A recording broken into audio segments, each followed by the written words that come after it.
It's Radio Zero with Rick and Rose, Friday, August 7th, 2026. I apologize for that fade. Yeah, I thought, went very quiet there. We're live streaming on Facebook on the Radio Zero page and on the Poster Children page, on Twitch at PCJC USA, and on the Poster Children YouTube channel. You can subscribe to the podcast, Apple Podcasts, Spotify, Pocket Casts, or go to radiozero.us. You can patronize us at patreon.com/radiozero. Guess what? Oh my God. Romper bumpers, dumper boo, tell me, do. Tell me, magic mirror today, did all of my friends have fun at play?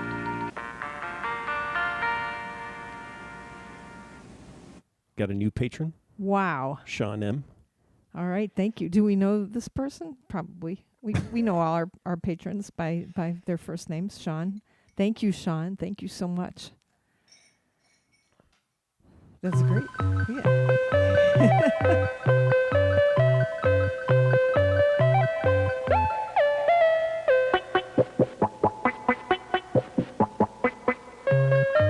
All right, that's enough of that. Yeah, I'm trying to figure out, I'm trying to figure out where I'm supposed to be. I know I have the restream chat, and then I've got this, but I want to make sure that I can see people's messages. So bear with me for a second. Well, you don't have to bear with me. And I don't see any messages coming in. Yeah, there aren't any. Okay. All right. So let's go. I saw that we have a list. We have a Radio Zero list now on a shared document. Do you want to pull it up? What do you mean? Or should I? Well, again, I'll pull it we can refer to the list, but we're not supposed to. Yeah. We're not supposed to talk about it. Well, no, we can. I mean, what I'm saying is it's like a list of things to talk about. I have it open now. All right. And So the order doesn't matter. Okay. We can all right. Do you want to start talking about something else? Okay, well, let's start talking about the Salaryman record. How about that? All right. Okay, so it's Bandcamp Friday, and it seems like everybody there's a lot of new things that have dropped today on Bandcamp Friday, right? What you want to explain what Bandcamp Friday is? On Bandcamp, it's the first Friday of, well, not every month, but certain months Bandcamp doesn't take fees on sales of music through their platform. And actually, what is Bandcamp? Let's for my Music 175 students, in case I have to tell them what it is. Are they listening? No, I'm going to tell them. Oh, well, you don't know what it is? I'm not clear. So our child is going to, put out music. He's been writing music, right? What do we call him? Sushi King? I can't remember. And he was wondering if he needs a record label, or he's like, I think I just need a distributor. And I'm like, you used to need a distributor, but I don't like. Well, you do need it. I mean, to get stuff up onto the streamers, platforms, right? Or the streamers, yeah. Yeah, and so, but you can do that through like CD Baby or DistroKid or TuneCore. Is TuneCore still there? TuneCore, yeah, I guess the TuneCore's not. The economics of TuneCore is a little, I don't think, worthwhile. Yeah.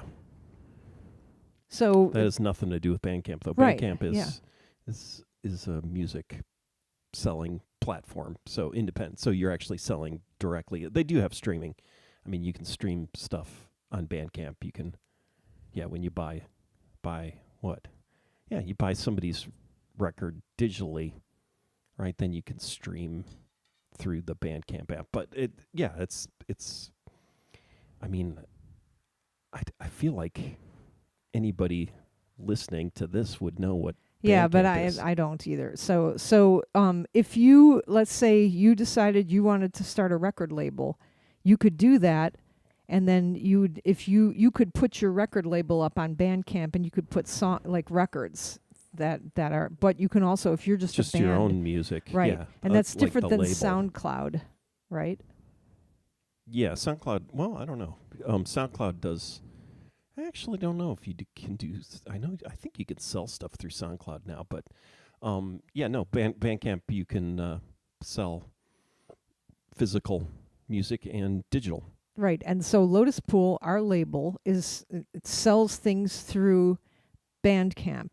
But actually, we're the stuff we have up on Bandcamp is on our Bandcamp. It's the Lotus Pool records we're selling on our Bandcamp, not the Lotus Pool Bandcamp. Right. See, so it gets a little complicated, not completely complicated, but I mean, I'm going to have to explain all this. This is what's hard, like, teaching music business. Like, I do have kids who came in there who have already released their own records, but then there are others who have no idea about any of this at all. No, but just like no idea. They're like flautists, and the kid next to them is like releasing a record, and they're not. And so like I need to be able to teach this to everybody. Plus I'm like totally, I haven't put anything up on Bandcamp, so I don't know like all the logistics of it. Like I myself haven't uploaded anything. So trying to tell somebody like, and it's like, oh, aren't you a computer scientist? How come you don't know how Bandcamp works? That type of thing.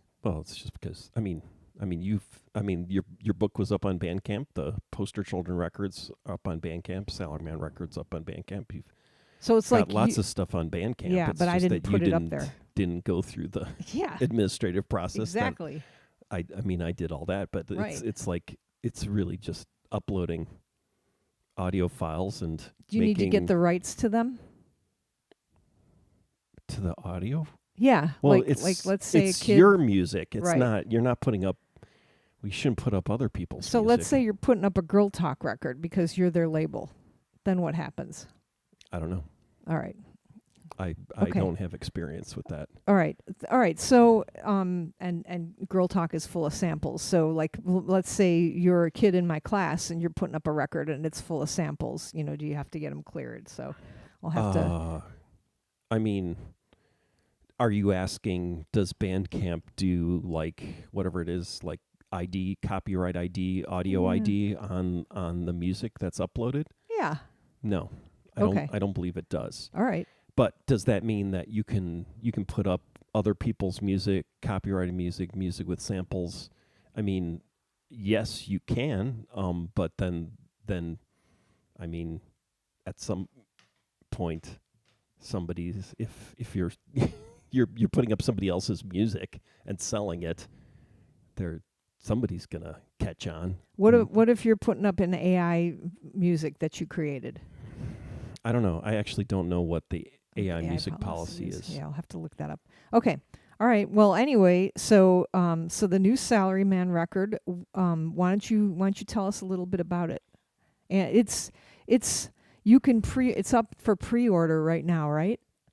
Yeah, so it's full-length album. There's vinyl. There's going to be vinyl available, so you can pre-order that. Yeah, and it's been sitting in our house for a couple of months, right? So it's not like it's going to be late. It's just when you pre-order it, be aware that it's ready to be shipped to you. You'll get it on September. Well, the record comes out on September 4th, and so in theory, I don't know when I'll start shipping out the records that have been pre-ordered, probably a little earlier than September 4th. And people might start getting them by September 4th. So what's it called? You don't know? Yeah, I'm asking you. I'm interviewing you about the record. Why? Yeah, this interviewing me thing. It's called A Hard Drive's Gonna Fail. What do you know about the record?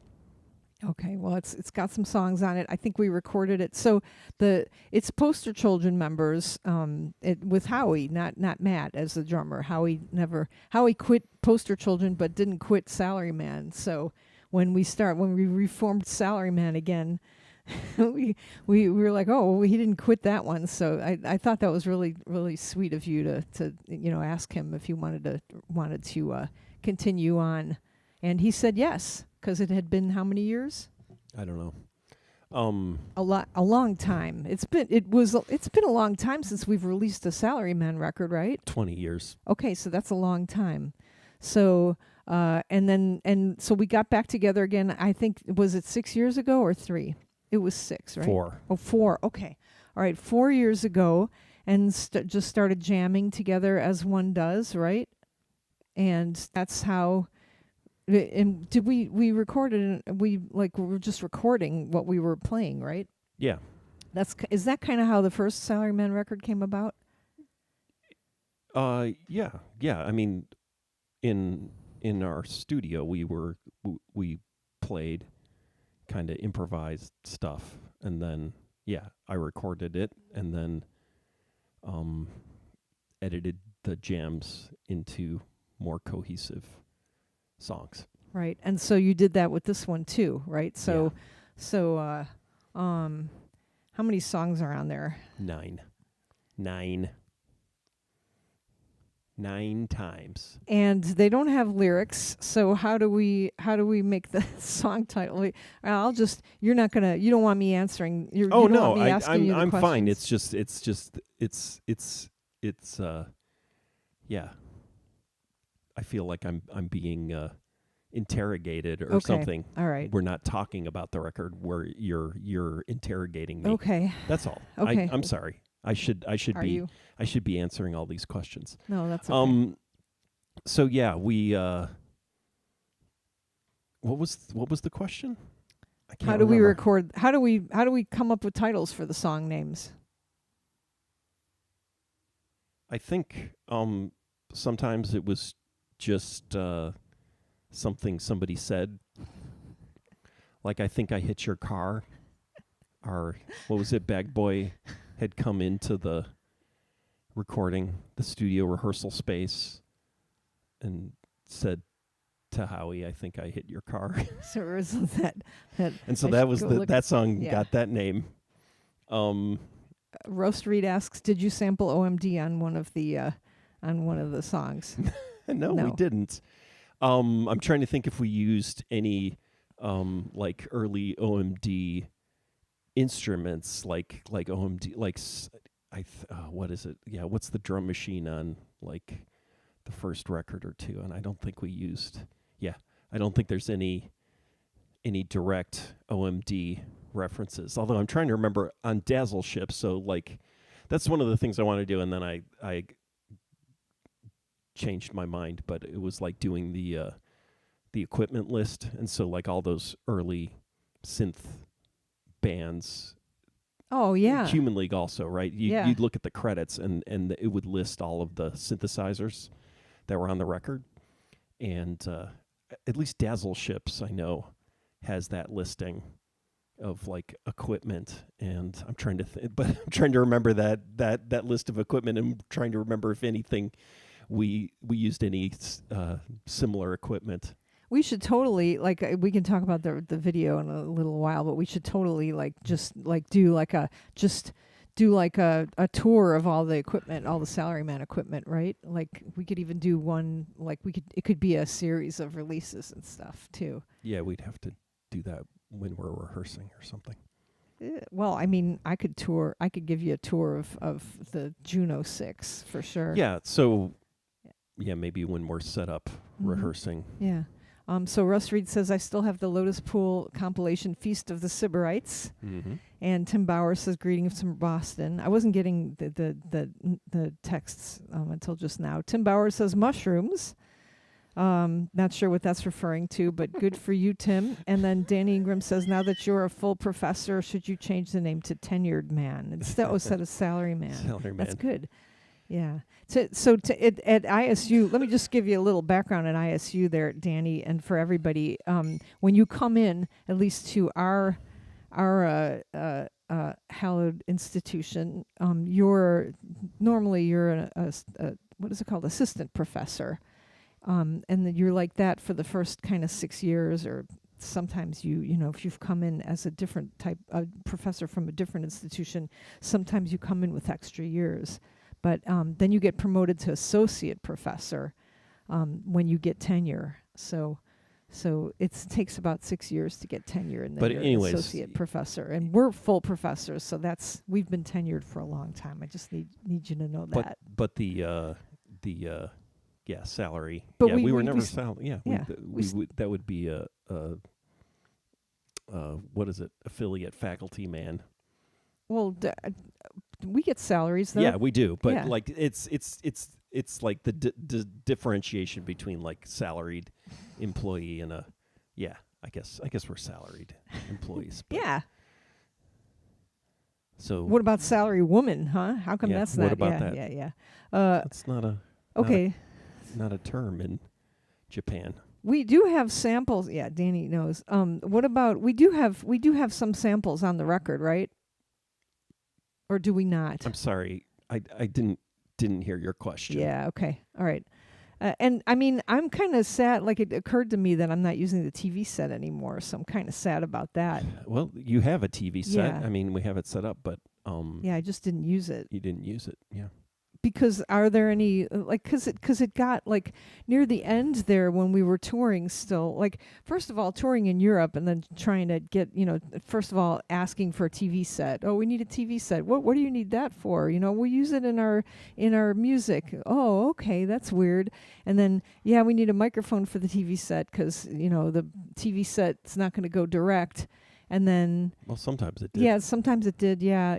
And then like depending on where you play, there was always a channel selling things. Like I can't remember what that channel was called. So, I mean, the thing is that it's all gone to digital television, but we had that. You had that TV, and we played some shows, and you were using the TV Yeah. during it. I'll have to do that again. But I guess the reception's not good in like the basement. Oh, maybe that's the problem. Yeah.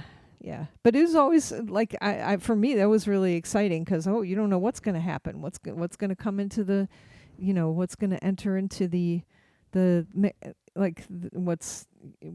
music, right? It's kind of like the John Cage 4 minutes 33 because somebody coughs and that's part of the music and it's participatory from the air, the broadcast air. So I kind of like that. So we'll have to get back to that again. I think maybe. Well, There's so much like it's not like the music needs it though because you guys have got so many other things put in it. Everybody's got so many different things to add.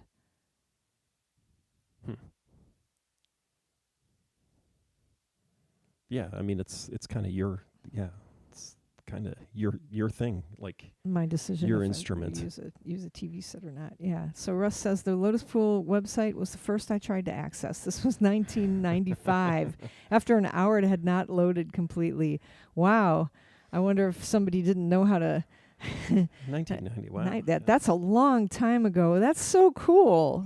That's really cool. And then Lotus Pool was, as far as I know, it had to have been one of the first labels to accept Bitcoin. Maybe it was the first. Don't remember. Yeah. Yeah, we should look into that. So lots of firsts. What other songs are on so the title track is called a hard disk's gonna fail. Hard drives. Hard drive's gonna fail. Yeah, I like It's like that. doing an interview with someone who doesn't know the band's record. I didn't listen to the record or read I don't the know book. the record. Yeah. Sorry, I'm just improvising here. So what other songs are on it? Rose, it would have been nice if you had listened to the record before this interview. I did listen to the if record. you had done some research Yeah. beforehand. Yeah.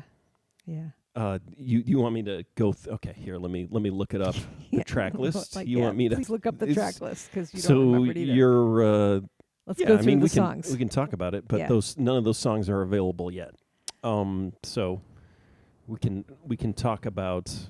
I guess we can recite the names. Yes, but 'cause that'll be no one's funny. going to be able to hear them for another month. Jimmy's Buffet. That's right. So that's.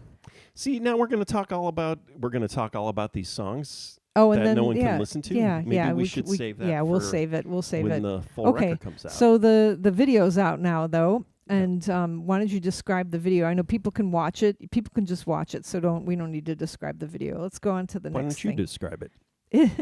So Rick had this idea that it's going to be in a clean room, and And so what was your first idea? What was you didn't decide, oh, we're going to use the ARP 2600 and we're going to build this around the ARP. You didn't have a narrative, I don't think either, right? What was the first thing you decided? I think there was, because I talked to Derry King about it. We were talking about it. I think my original concept was I guess it was, I felt like it was all about, kind of treating the instruments or setting up the equipment. I don't remember. I don't remember. I don't know what the original idea was. But they were vintage though, and so they needed to be treated carefully, and so that's we're the excavating thing them or something. The once we were, me and Derry King were talking about clean rooms, for manufacturing chips and stuff, and then we're looking at images, and there's a great image of a clean room that had been photographed with.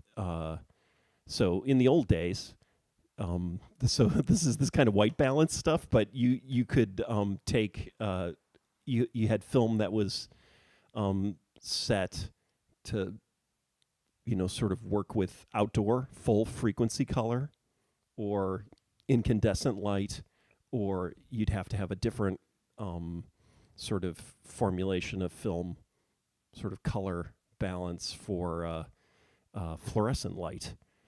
And this is a problem.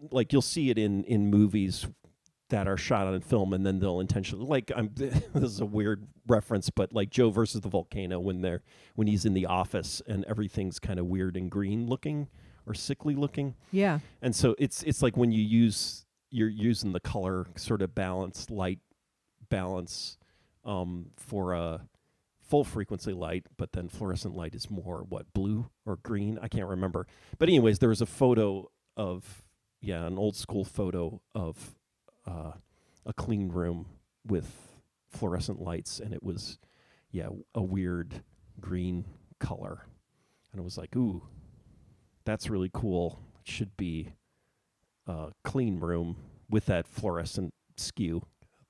That wound up not being part of the video.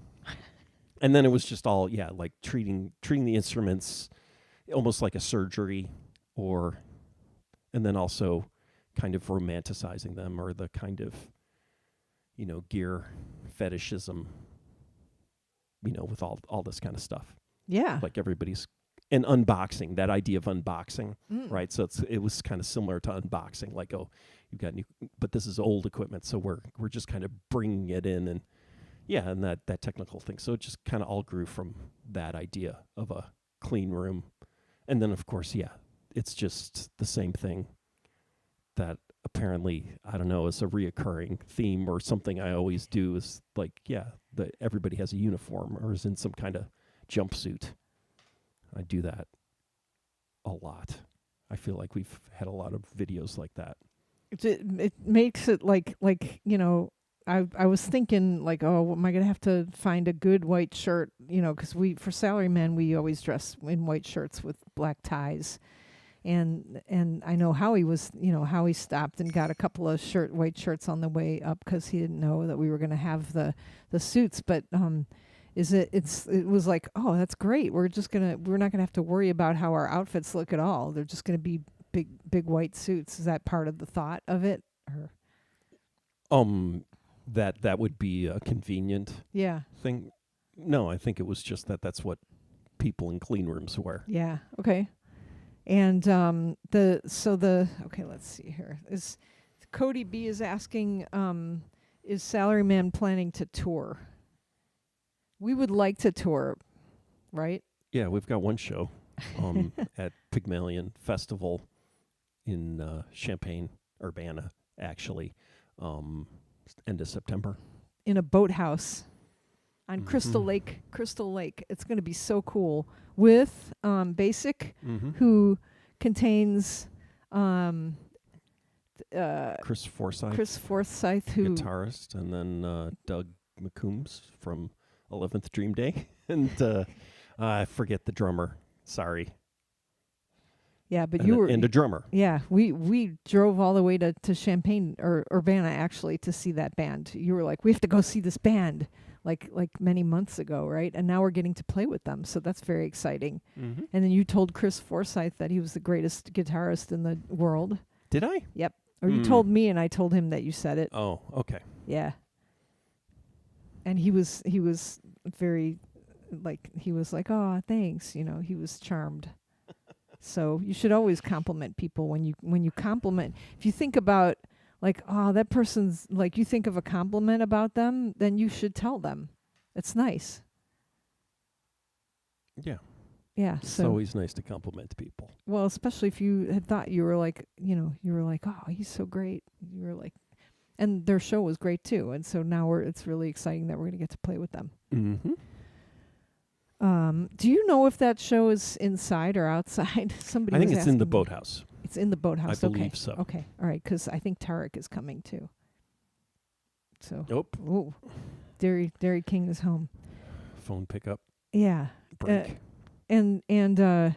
So we walk in with we first start out with some old equipment, and you have control of an oscilloscope. And do you want to talk about the interesting thing that you got to work on the oscilloscope? Oh, yeah. I wish I could remember the name of the software. Omni. Oh. Ossi. I can't remember the name of it. For those of you who don't know what an oscilloscope is, it's an old device that you can plug input in, and it'll tell you the frequency of the frequency and amplitude. But you can do electrical testing, and but it's I mean, people still use oscilloscopes. Yeah, my students don't know what that is though, Yeah. so they were like, "What is this?" And they were like, their hands were going on it just the same as our hands in the video. They're like, "Oh, what is this?" Yeah. So it usually looks like when you see like a person's heartbeat, it usually looks like that, like a line going across. Yeah. And it'll, depending on if you've chosen, I think this is right, chosen amplitude or frequency, it'll display it so it'll look like a wave. Yeah. Right? It'll be like a green wave. But you got. Yeah. No, there's this software that allows you to kind of create. Well, what you can do is you can run. You can run music into an oscilloscope and have see the frequencies, but then if you do left and right, X and Y, and so you can do a two-dimensional, I guess, display on an oscilloscope, and then people have built software, kind of like design software, where you can put in images, text into this software, and it generates this crazy sort of avant-garde noise, staticky sound that then, if you play it, run it into the oscilloscope, it'll draw pictures. It'll use the frequencies. It's just really cool.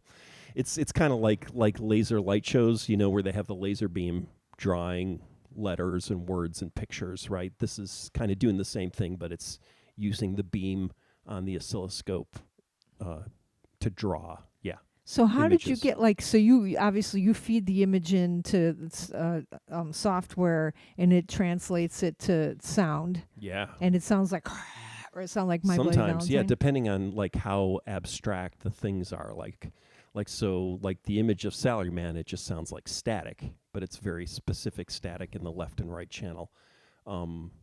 Like white noise sounds like, but it's pulsing, and you can hear patterns in it. For like letters or like a circle, right? They would be a very kind of pure sort of analog kind of synthesizer sound, right? Can you feed the images in like at the same time as it's and then it translates it into sound, and like what's the workflow like?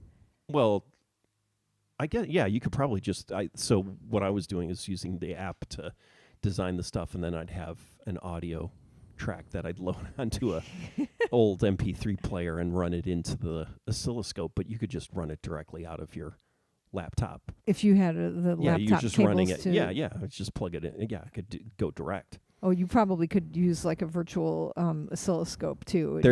That's the thing is okay. the software has basically a virtual oscilloscope in it, so you can look at the kind of look at the pictures and you can add effects and everything and sort of build up this soundscape and visuals. That's so amazing. It's basically like an animation program. Yeah, but the output is an oscilloscope. Yeah. And so I think that's like fantastic. So did it work the first time so what it looks like is you're looking at an oscilloscope, but instead of the line going across, like a wave going across, it actually looks like Salaryman. It's the Salaryman logo. It's like all a bunch of points like fuzzing up to make the Salaryman logo, and it looks like you got it to say a hard drive's going to fail too. Yeah. So it's very similar. I did what was it, like 10 years ago? I did the pen plotter kind of artwork. It's kind of the same idea as you're using instead of using a pen plotter to draw the letters, you're using frequencies to go into the oscilloscope. Yeah, that's so cool. So did it work the first time? Were you like, oh my God? Yeah. So what all I had to do was get the connectors set up so that I could play audio into the oscilloscope. That was the first thing I wanted to do, was just to, have the waveform playing. Yeah. And then it was like, oh, that's right, you can, and then I just did a little research, or I've seen it before. Yeah, where it's like, oh yeah, no, you can design stuff, and people have put out records of oscilloscope music, right? So they have the visuals, and it's kind of like a composition process where they're composing a piece of music through the sort of design software, right? So you're making cool pictures, kind of, and then the sounds that it's generating to make those cool pictures, that's the soundtrack, right? Or the audio for it. So, yeah. That's so cool. Like, I remember, I really wanted so badly back when we were on Warner Brothers and we were making the RTFM thing. Like, I wanted to put a fax noise on that people could play into their fax machines, and then it would draw a picture. But I could never get there's like handshake tones that happened beforehand that I could not get to work. I didn't see how it would work.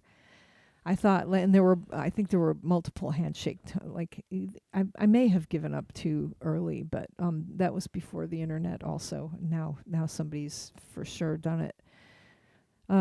Russ Reed says, a final Lotus Pool anecdote. I phoned Chris from the UK. What a deep voice he has. Chris has a deep voice? Maybe. Yeah. And he sent me some CDs. I still have an unopened one. It's interesting. It's kind of almost like I have the same thing with height, like where, it's like, oh, I don't, maybe I don't notice people's pitch of voice. I still have an unopened one by Panel Donor, and Peel played a couple of tracks. Yeah. But Panel Donor was fantastic. They were a fantastic band. Yeah. Cool. Okay. So, what other surprises are in the video? I'm trying to think here. Like, you have us, you had like little ID cards for all of us because we're going to work in the clean room. So, that you had that, and then you stuck that on a TV set. Yeah. Which it seems to be like, so we were watching Widow's Bay yesterday, and like there's a lot of stuff happening on TV sets. TV sets are making a comeback, and then well, that's the thing is the CRT. Yeah, so it was like I was trying to do a black and white kind of TV effect, and I'm in Premiere. I didn't even go into After Effects. So I'm like, shifting to black and white, and then doing what is it, like a matrix now? You can't do a grid. You have to do a matrix to get the sort of what is it? They're not called pixels on an old school CRT, but the lines, and then doing all this, and then I was like, and then I realized, I should just run it. I should just run it through the actual TV. Oh, is that what you did? Yeah. So I did, but then I shot it on the TV, the ID stuff, and it looks a little fake. It actually looks like a like an effect, but I guess that's because the effect mimics what a CRT looks like. And then we had the Atari 2600. Actually, from Mike from New Jersey, right? Oh. I got the Atari 2600 working again, and there's a is it a homebrew? Yeah, it's a homebrew synthesizer program, like a little synthesis program that uses the sound chip on the 2600, and it also has a little primitive visualizer, and so used that in the video. Yeah, and then we have there's some old, was it an iMac? Yeah. Yeah, an old iMac. So pedestal, had Linux or whatever Linux on it, and opened up a terminal window, and there's like built into it. Like what did I have running?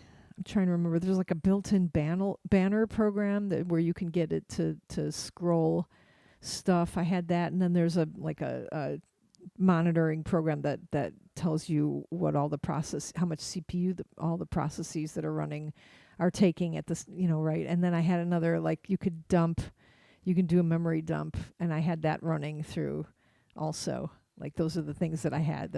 I wish I had spent more time looking to see, because and then I was like, it's not working. I'm an idiot. I can't figure out how to get it to work. But and I couldn't remember the commands in VI and stuff. I was trying to remember the commands and the Linux commands and stuff like that. And then it's just like, the keys weren't working. Like, the control key wasn't working. So I'm like, I thought it was Control K. I thought it was Control C. How come it's not working? Well, I must be crazy. And it's like, oh no, the Control key just doesn't work on the keyboard. And then we swapped the keyboard, and then the next one works except the escape character. The escape key doesn't work on that. The most important key. Yeah, I know. Yeah. But you can hit, like, there's another key that you can hit. I think it was like maybe Command period or something like that. Still works. So Cody B says, my job title is CRT, Crisis Response Technician. That's great.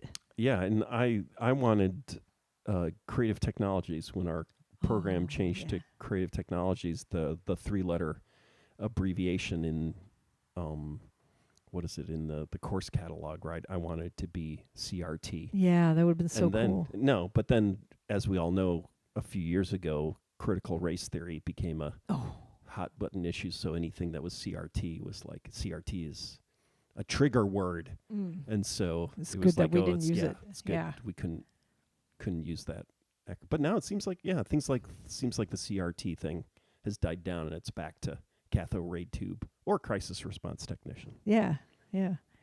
All right. So what other things are in the? So we've got an ARP 2600. Oh, Cody is triggered. We've got an ARP 2600, and where did that come from? Illinois State University. Yeah. We rescued it from the flood. Yeah. We had it over the summer because the building was locked. So that was good that we had it. In our secure facility, in our clean room. They had a really cool. I had a shot of it. Really cool portable air conditioner that you can see it in the background of the video in the corner. It kind of looks like, not like R2D2, but it is like a short squat thing on rollers. But it has like a breather almost element. I guess it's to blow the air out, but it's just a kind of flap that opens and closes rhythmically. It's so weird. Yeah, and I did get a thing. shot of it, but I couldn't find a place to put it into the video. Yeah. To be fair, the 2600 was in a grad student's house for like a couple of years too. So it's but what else is there in there? There's what did Jim have? Is it reel-to-reel tape machine? Oh, the TIAC. Yeah. I think there are a few things in there from Bill Willie Wah, when he moved to this. When did he move? Like 20 years ago? It was when we were still in Champaign. He gave me a bunch of gear. I think he gave me that TIAC reel-to-reel. And it still works. And I think the microphone that we had hooked up to it and the headphones too. He just gave me like a box of, he old had collected, gear. Old gear. And we need really to explore this old gear thing. Like people are really like, like the Palm Pilots and stuff like that, you know. Mhm. Like I always wanted to have I wanted to have like at the McLean County Museum of History, I wanted to have like a exhibit of just all old technology, you know. And I actually like people have like we're old enough now that people are having nostalgia for things that we were alive during, like not even alive but like adults during, Mm. you know. So maybe we could do something like that. I don't know. Mm-hmm. Yeah. Yeah, the TIAC, I gotta, yeah, so now I have I was able to find the repair manual, so I'm gonna, because it's in I had used it before and it worked, but then what happened? Oh, this time the pinch roller has now frozen, so I'm gonna have to open it up and fix it, but I have confidence now to do that because I have fixed other tape machines, so it's exciting. Yeah. And it's a cool. It's got a tape delay like effect. I believe it's tape based. Yeah, it's got to be. But what was on the reels that Jim was I don't know. using? Yeah, that's the problem. Is right now, I it might have been train stuff. I'm trying to remember. I do have a reel to reel that says locomotive sounds or something, and it's not like it's like somebody's. But why would somebody have a reel-to-reel of locomotive sounds that were live, like that they went out and recorded? I don't, because it wasn't like a commercial like sound effects tape, right? But yeah, this time around, it's frozen up, so I can't. It's not playing right. You can see kind of in the background when Jim's messing with it. It's kind of it's not fully functional. It's spinning and everything, but it's kind of in fast forward instead of play, because play the pinch it's just all sorts of technical stuff with the tape player. It's not that much technical stuff, but it just needs to be fixed up a bit. Okay, and then one by one, all of the instruments go away, and we bring in, I'll have to rewatch the video. I didn't watch the video yet, so no, I'm just kidding. Yeah. But they all kind of transform into our musical instruments, which I thought was really neat, because that's and I don't think you had. Because you were like, I found the narrative, like halfway through while we were recording it. So I don't know if you had that narrative. I mean, I had all the shots that so usually I storyboard more thoroughly music videos, right? I have everything storyboarded out.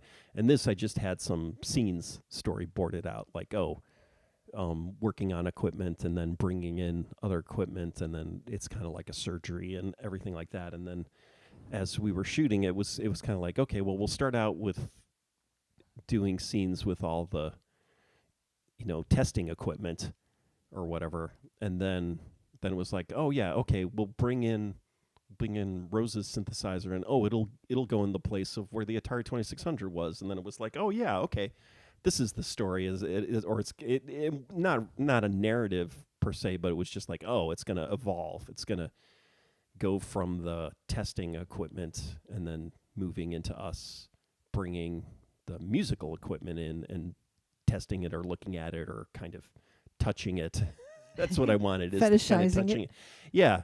And so then it was like, oh, okay, that's the narrative. It's like, oh, it's gonna move through there. And then we had to do an extra day of shooting, and it was like I had brought up my sequential circuit 6-track and my old Yamaha sampler, little portable sampler for the song, and then I was like, why did I not use the ARP?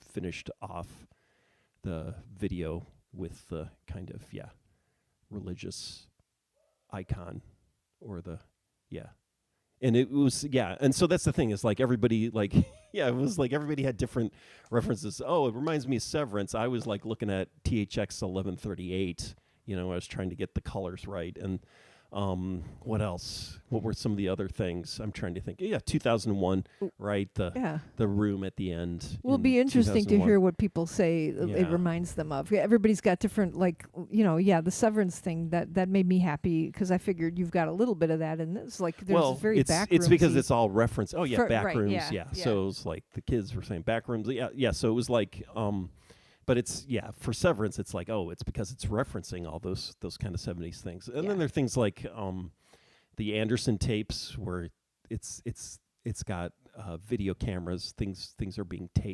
videotaped, early videotape stuff. And so there are all sorts of 70s movies. And so it was, all that kind of stuff. But and then I had a narrative that I was like, what did I say?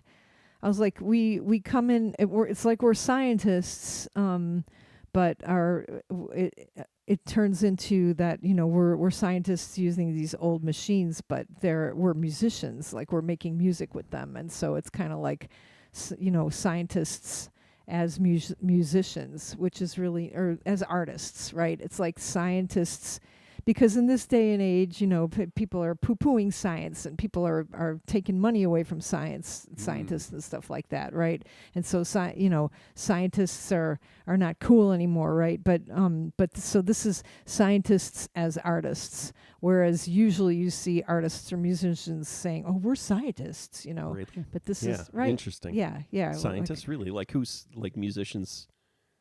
They say they're scientists.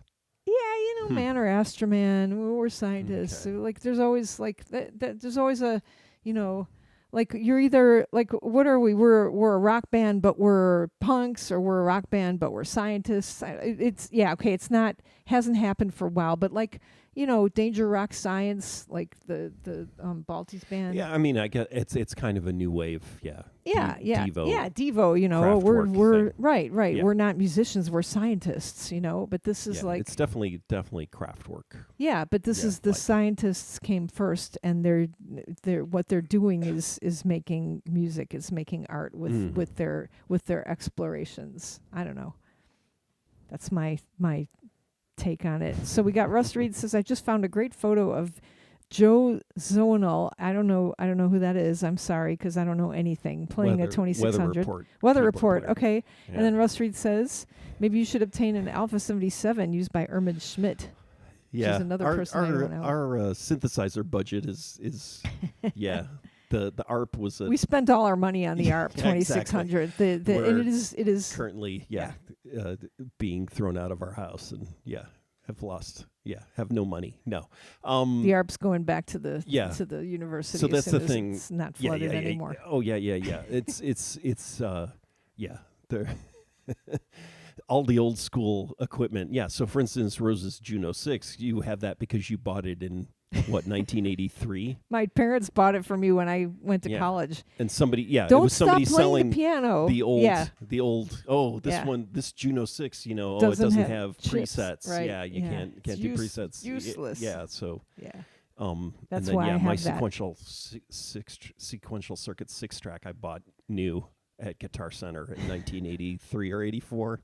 A lot of almost all of the equipment. Jim's stuff. Some of Jim's stuff. He's got the micro synth. That's the cool vintage thing he has in his rig. He's had that for like 30 years. And Howie said those drums, his parents bought him those drums when he went to college too, I think. The Rototoms using. Yeah. Russ says I think the Alpha 77 was a one-off.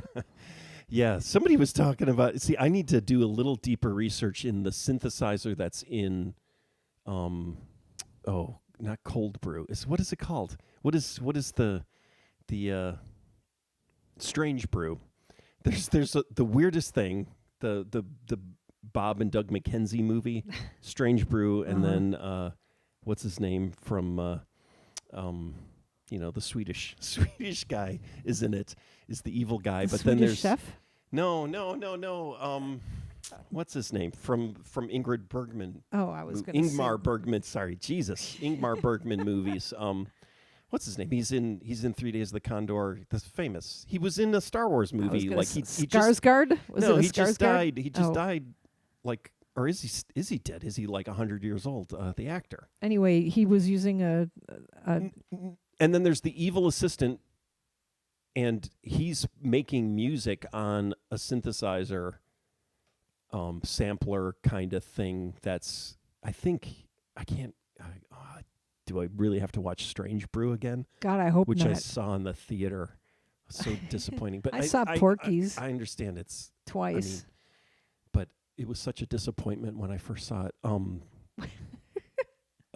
But trying to figure out, somebody was posting and saying about this synthesizer. It was like called a mix something clavier, and then I'm like, and they were saying it was a one-off synthesizer, and then I was trying to figure out, and I didn't go deeper, where it was like, oh, is it a joke used for modifying or obscuring names, commercial product names. You say Greek? Is it Greic? No, Greek. Okay, Greek. It's all Greek to me. I think is Okay. the origins of it. It's a Hollywood term, old school, where it was like, oh, you put a black piece of tape over the logo, right, and or modify the name, right, of a product. Yeah. And I'm glad you didn't do that. Well, yeah, I thought it would be funny though, like to change the names of these cool synthesizers. Okay. All right. So like an not, or right. I thought Yeah. the Juno 6 would be funny if it was just No 6, because that's something else, like Ronald from Sparks, his Roland synthesizers. Just he always says, no, right? No, he changes them to say Ronald. Ronald. Oh, okay. And then I think was it who says Somebody who had has Oh No, yeah. yeah. Was that was the B-52s, I think? Were there Rolands? I can't remember. I But don't know. anyways, yeah, that kind of stuff. But anyways, yeah, I need to find out if this synthesizer was actually a joke modification or if it was an actual one-off synthesizer that some Canadian, because the way it was stated on the post was, it was somebody saying, "Oh, I worked on developing this synthesizer and everything like that, and the only one was made." But now I'm starting to think, oh, it's a joke. It was a synclavier, which is a $100,000 synthesizer sampler. We could always write a grant. That people do that. They write a grant to get like equipment to use, but maybe not $100,000 grant. Well, actually nowadays a synclavier, I wonder. Could probably get one for cheaper than $100,000. Like $75,000. No, I mean, I feel like, but the thing is it's more getting it working. Like Fairlight's the sampler that was used on all, like Frankie Goes to Hollywood, all the Trevor Horn stuff, the thing that played the horn break in Owner of a Lonely Heart, right? Trevor Horn's Fairlight CMI, and then what's his name? Peter Gabriel. Actually, he was involved with the company that distributed Fairlight samplers. Those were also $100,000, right? But now I think you can get one cheaper, but you have to get it working, and you got to get the 10-inch floppy drive working and all that kind of stuff. So you've got the repair manual for that tape drive, and you're excited to fix it. I think that's cool. Yeah, that's what's great. Yeah, I love the internet. I mean, that's the thing. It's like 30 years ago. Just thinking about that, where it was like trying to find a manual for something, it would be nearly impossible, right? Well, I gotta say, I love AI right now because, like, on the internet, like my latest obsession is making T-shirts and just silk screens and stuff like that. Still, and on the internet, you can find like here's how you have to do it. You have to reverse this one, you have to put the screen this way, you have to use it this way, whatever, and nobody knows what the fuck they're talking about, and it's just constant, like you get totally the wrong information like 75% of the time. And then I did use AI, and I was like, do I put this upside down or do I have it facing this way when I did? And it was like, put it upside down facing the left because of this. And I was like, oh, thank God. And like each time, like before that, so like I'm just talking about a progression here.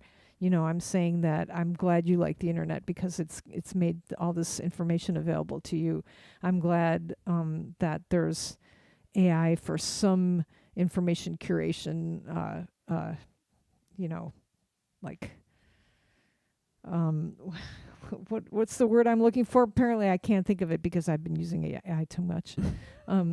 Processes. Okay. So like in the remaining couple of minutes, do you want to talk about the media we've been consuming lately? Sure. All right. I have to look to see what I'd written because I can't remember. I can't remember anything. Oh, Ted Lasso. So the first Ted Lasso came out for the 4th season versus Widow's Bay versus Paladin. That's what I have here. And what were we talking about last week? Shit. Let's see if I can find my notes. No, I was my mom. I was talking to my mom about movies. I was like, Yeah. you should, and she was like, you need to watch The Human Stain. So I was like, okay, you know what? Because she always talks about it. You need to watch it. You're going to like it. It's awesome. It's the best movie ever. You need to watch it. And so I was like, okay. And I was eating an everything bagel at that time because Bag Boy had gone to Einstein Bagels, not a sponsor, or not Bag Boy, sorry, Dairy King. And so I'm like eating this bagel and I'm like, you know what? I'll watch The Human Stain, but you got to watch Everything Everywhere All at Once. And she was like, okay, deal. And I was like, fuck yeah. All I have to do is watch this. And I think I was fixing my sister's purse while I was like beating stuff. And I'll just watch this movie, The Human Stain. And I'm like, who's in it? And she's like, who's in it? The guy she likes. What? The craziness of talking about the movie, right? Yeah. The Human Stain. Talking about the Everything Bagel. Yeah. And then talking about beating your sister's purse. All of that. Beating, like with beads, putting beads on a string. This is what, like, yeah. Well, now I feel like I'm being interrogated. No, it's like a short story. It's like so many. Good. So I'm beating and I'm watching this fight. This purse too. Like this purse has beads strung on wires, and so I'm poking the things in my fingers, and I'm like, "What?" So The Human Stain. What is it? Who does it have in it? Who is the guy? Oh, am I gonna have to look it up? I'm looking up right now, and I didn't realize. So I think Soft Tube. Oh no. Okay. Anthony Hopkins. Okay. I started thinking that somebody had made a plugin that mimicked Erwin Schmidt's synthesizer or audio. We're on these processor. stupid movies the Alpha now. 77, but okay. it's a different 77 modeling. So plugin. Anthony Hopkins. Yeah, who she likes. And then Nicole Kidman. And then I was like... What's your mother think of Nicole Kidman? I don't know if she's... Okay. My dad's not alive to say she's a whore or whatever. Like, she's gay. He's gay. But Gary Sinise, that's what I was like, oh, Gary Sinise, I'll watch it. And then I think she likes Ed Harris. She likes these... who does she like? She likes these weird, like, kind of... Manly men, lumpier, balding, manly men. She likes a bald man. Yeah, but I was like, well, how bad could it be if Anthony Hopkins isn't? And then you connected it to some. I didn't realize Robert Benton directed it. How come you didn't watch it with me? Because it's like the 2000s. It's like early 2000s. Yeah, movie with a bunch of. Yeah, I just don't. I remember hearing about it and like, I don't think this is going to be good. Okay, but you sit downstairs and you watch Have Gun Will Travel. You mean in the TV room? Yeah. Like, I mean... Well, yeah. I mean, that's got episodes written by Gene Roddenberry. Yeah, that's true. Well, anyway, it wasn't... Oh, what's his name? I looked up the name because it was like, wow, who's that? Why do I recognize that name? And it's because it was the creator of Mission Impossible. Like every episode of Mission Impossible would say created by so-and-so, and it was like he wrote a bunch of Have Gun Will Travels. They too. really are great. They're like well, I wanted to talk about that, but I didn't even have written down The Human Stain. So I watched that. There's a little jag in the middle of it. Ooh, surprise. But as I was watching it, and then they have like this scene, they have like a art scene, with the two men dancing and stuff. It's a very woke movie for people who need to be wokened. awakened. So it was very entertaining while I was beating this purse. But as I watched more and more of it, I was thinking to myself, I can't make my mom watch everything everywhere all at once. And then like I was like, oh man, it's not a good trade. And then I was like, well, let me just take a look at it. Like, and so like right after I finished watching that, like I had like 10 minutes left in that movie, and I went downstairs to eat dinner with you. Or we went out or something. I was like, oh, let's go out. Like, so that's how captivating it was, right? And then I got back and I watched the rest of it, and I was like, I'm going to watch everything everywhere all at once. And I'm like watching it. I'm like, well, inside of it, it's a real heartwarming mother, like real intense mother-daughter story. And both my sister and I, Carla, have watched it and been like, oh my God, this movie is mind-blowing. This is fantastic. I mean, it's like, wow, here are some mother-daughter problems, and here's how you get through them. But there's a lot of things being shoved up people's asses, and, a little bit of time travel and universe travel and a lot of computers, but lots of things going up people's asses, and 95% martial arts. Yeah. So, and I was like, yeah, no, she's not going to get past the martial arts. And, main characters being Asians, and I think people that old, white Jewish people that old, are not, I don't know if they're ready for that yet. So what has your mother watched it? I told her she didn't have to. Oh, I can't imagine wow. how she could watch it. Yeah. It starts, it's like it's like, I don't know, yeah. It starts out and it's subtitled because they're speaking in a different language, so Don't do it. Oh wow. Well, I won't. So I was thinking about that. What was I thinking about that? I was thinking about how those two movies don't have anything in common, and then I woke up in the middle of the night, and I was like, wow, remember I came downstairs and I was like, the Venn diagram of these two movies have nothing in common. It's amazing. And then in the middle of the night I came up with what they did have in common. So, I mean, Ted Lasso versus Widow's Bay. So I'm reminded that Ted Lasso, I thought, I liked Ted Lasso the first season when it was about, evil people fighting a relentlessly optimistic person or positive person. Yeah.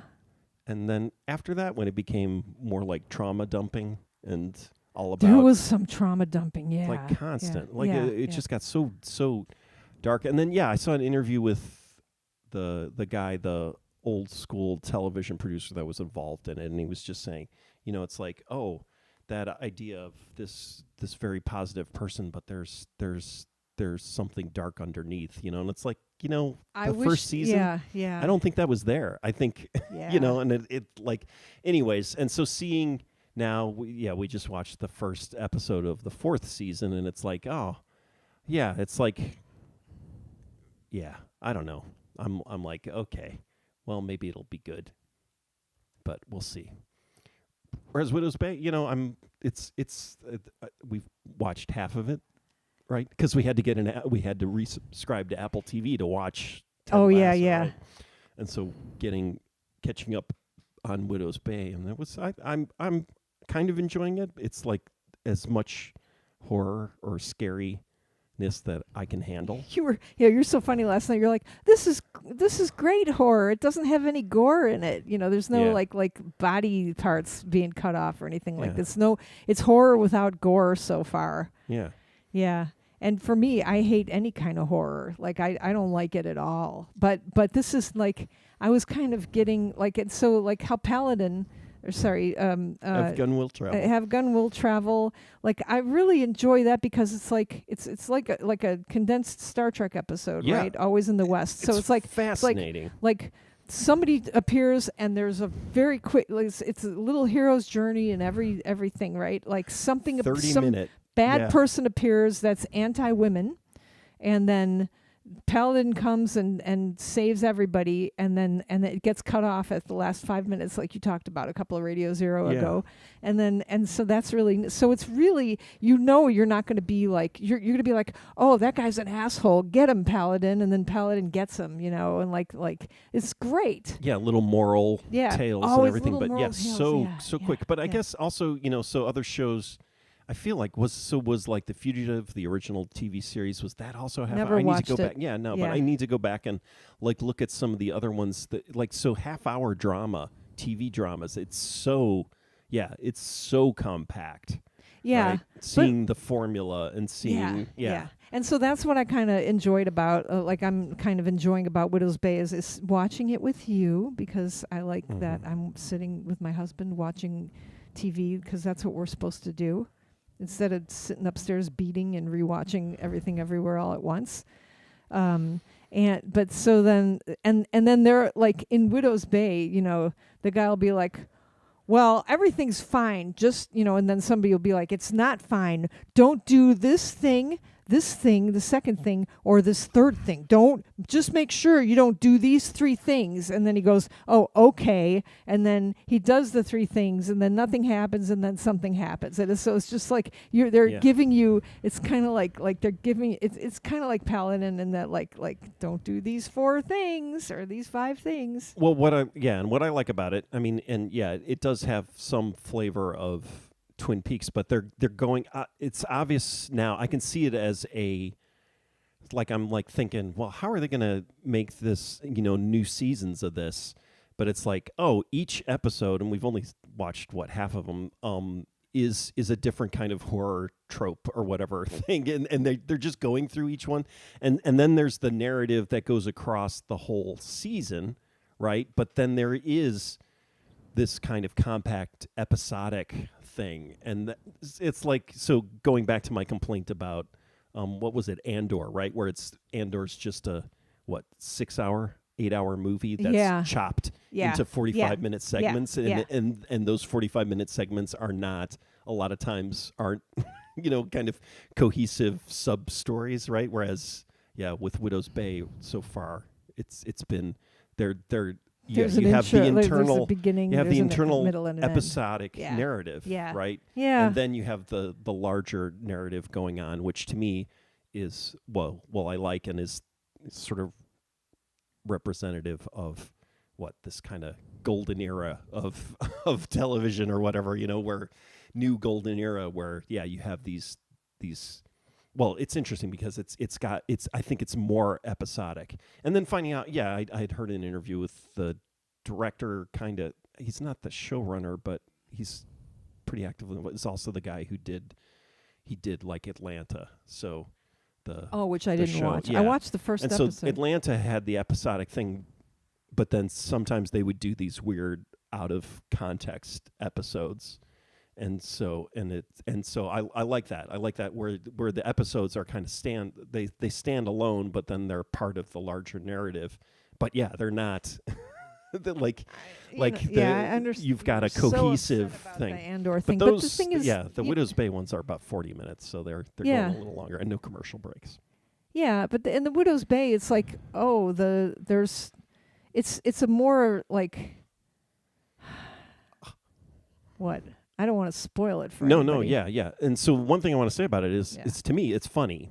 And so, how like The Bear always is like comedy drama or whatever. And it's like, The Bear is not funny. I mean, maybe a little bit of the first season of The Bear, had funny stuff. If you're from Chicago, it's kind of funny. It's kind of funny, but but whereas Widow's Bay, I laugh a lot watching it. It's got the scary stuff, but it's all the people, the quirky people and their interactions and the things they do, and it's funny. When they went in the scary like the place, like the inn or something, and then they're looking at the games, and the games are hysterical, like really creepy, terrible games, like really, it is very funny. And that's what, in fact, that's what the director said. He, in fact, cited that when the writer, the kind of showrunner, asked him to, direct some of the shows in the pilot, and and he was like, I don't think I can do this. And it's like, and then, but she kind of cited Atlanta and the comedy, and it's like, and then he talked about like the stuff she writes, or she said, I don't need help with this stuff. I need help with, kind of more the funny comedy side. And then, but then he was saying, oh, the writer writes really funny stuff. And that was like, he started talking about the board games, right? All the games. And I think that the book, the self-help book in the episode we just watched, it's like, that's the it's funny. It's all really funny. It stuff. is kind of, it's good. Like when I went to bed last night, I was like, for the first time in my life, I was like, geez, I'm scared to go to bed. Like, what if I have bad dreams? And then I was like, well, this is like, it was kind of like, I kind of likened it in my mind, like I paralleled it like to going on a roller coaster. Like some people are afraid of going on roller coasters, and I'm not, right? So like, I don't have to be afraid of this, but like, it is like going on a roller coaster because you can see the track ahead of you, right? You're like, oh no, they're gonna do those 5 things are gonna happen, and like, oh, that book looks creepy, it's pretty, it's entertaining. Going in the crawl space. It's oh just yeah, like, you were like, oh no, he's not. I can't handle this, and then he goes, nope, not gonna do that. And then, but then of course later he does go in the crawl space. So that I like that too, where it was like, okay. Good. Like who would go into that crawl space and everything like that? But yeah. Do you like horror?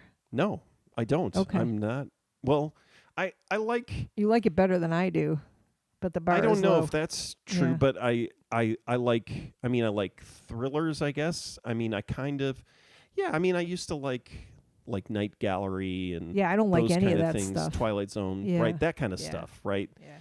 What I don't like is, I guess, modern horror, which is, usually hyper violent, and just the hyper violence. Yeah, I you don't can't like handle that. body insides. Like to you, the pit. Some of the pit is like horror-y. I can't. Horror-y.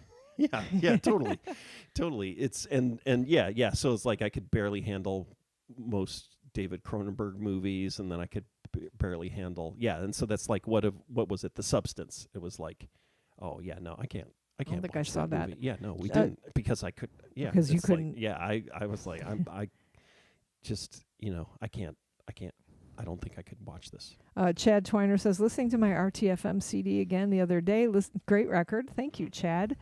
Back to the TV that we're watching. Like for me, the Ted Lasso was just people modeling good behavior. I just like to see that on a TV set. That's really fun. It's like it's almost like you're in class again, and somebody's teaching you how to be a good human. Yeah, but there's gonna have to be some kind of dramatic tension. But yeah, there's gonna be some dramatic tension. I know, and like it's weird because. Like the one thing I always talk about Ted Lasso, the one thing I love the most is the camaraderie between the two women. They're not jealous of each other. They're so nice. There was one jealous woman in it, but people were kind of nice to her. It turned out she was just feeling inferior, and that's why she was jealous. Or just I don't know. But yeah, the trauma dumping, Yeah, I was sad that they had to include that, but you have to include that, I guess. I don't know. Yeah. Yeah. All right. Well, we're at an hour 15 here. Okay. And speaking of trauma dumping, thank you for listening to our show. Oh, didn't dump much trauma.